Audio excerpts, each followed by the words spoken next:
Hello, boys and girls. Random Josh is back with another Splat the Cat book. This one is Splat Says Thank You by Rob Scotton. Splat was worried that Seymour hadn't smiled all day. He was covered in spots and not feeling well. "This isn't right," thought Splat. "How can I make Seymour smile?" Splat pulled a book from a drawer and showed it to Seymour. "I made it for you," Splat said. "I call it a friendship book." Splat opened the book. It began quite simply. "For Seymour, the best mouse I know." Seymour sneezed. Splat turned the page and began to read aloud. "When I was scared to try out for the school play, you encouraged me to do it anyway," said Splat. "Thank you."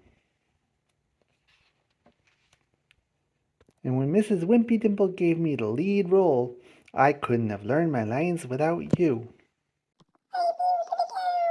"5 beans for the cow." "Thank you," Splat continued. "And when I laughed so hard at Plank that I forgot my lines, you helped me to remember them." "Thank you."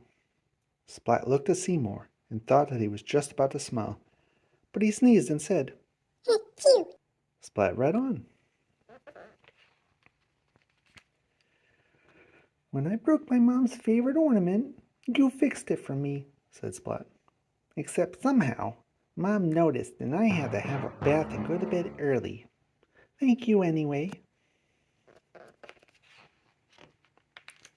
"When I had my bath and got my toe stuck, you knew what to do. Thank you." "And when I went to bed early, you sneaked me a flashlight so I could read my book," said Splat. "Thank you."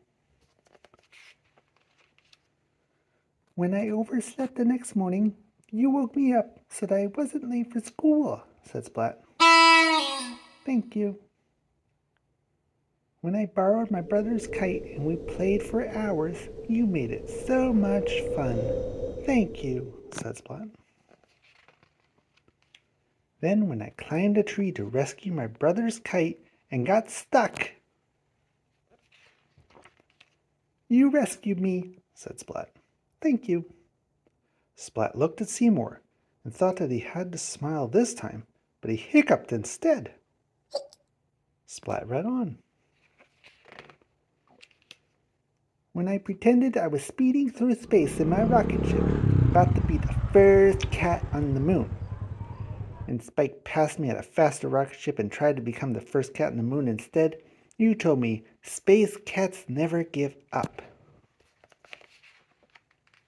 So I didn't," continued Splat.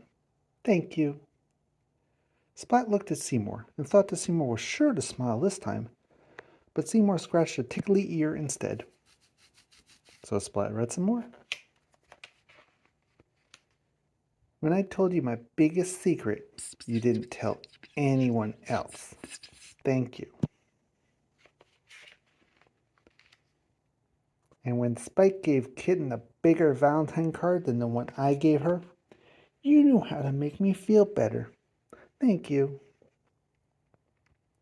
"When little Sis was covered in spots and not feeling well, you made her smile," said Splat. "Thank you." "And when I was covered in spots and not feeling well, you made me smile. Thank you." "You are my smallest friend and my biggest," he added. "And I just want to say thank you." The end. Thank you very much for following along. If you like this and other read-alongs, like and subscribe so you don't miss out. Thank you, and have a pleasant day.